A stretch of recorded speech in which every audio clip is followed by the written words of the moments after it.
आनंदातो त्रिगुण तिन्ही ताळ महा तिन्ही ताळाईच्या चरणी खेळतो चंडमुंड मर्दून महिषासुरवधया जातो महिषासुरवधया जातो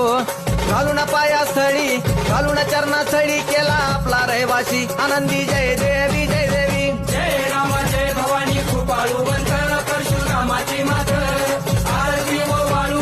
मनभावे ओ वाळू मूळ माया रे मुखे आनंदी जय देवी जय देवी श्रीनिगार पिवळा उभी रावळा द्वारी उभी देवळा द्वारी जय जयकार होतो आनंदकार होतो अवघ्या माहुरपुरी पंचतत्वाहून देवी तुझी गाऊ आरती आई तुझी गाऊ आरती दोन्ही हात जोडून दोन्ही कर जोडून आईच्या लागूच